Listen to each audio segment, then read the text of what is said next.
Most profitable crop ఈ కొత్తిమీర. ఒక ఎకరానికి జస్ట్ 15,000 మాత్రమే ఖర్చు అవుతుంది.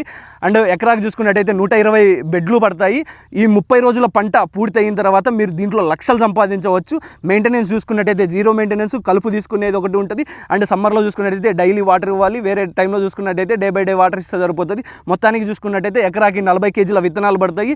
పూర్తిగా మీకు విత్తనాలకి 12,000 ఖర్చు అవుతుంది. అండ్ స్ప్రేయింగ్ చూసుకున్నట్టయితే జీరో స్ప్రేయింగ్ ఉంటుంది. జస్ట్ ఒకసారి స్ప్రే చేసుకుంటే సరిపోతుంది. దానికి 2-3 వేలు ఖర్చు అయినా కూడా పూర్తిగా మీకు 15,000 ఖర్చు అవుతుంది ఒక ఎకరాకి ఈ కొత్తిమీర పెట్టాలి అంటే. మామూలుగా చూసుకున్నట్టయితే సమ్మర్లో రేట్లు చూసుకున్నట్టయితే 1,000-1,500 ఒక మడి రేటు ఉంటుంది.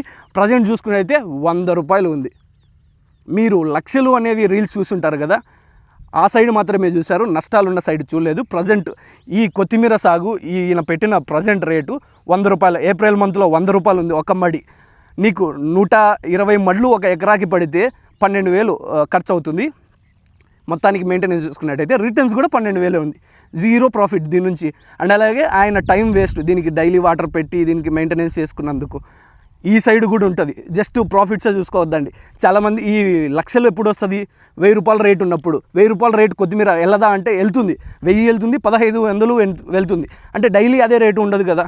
ప్రజెంట్ చూసుకున్నట్టయితే చూడండి ఈయన సిచ్యువేషన్ ఇలాగుంది.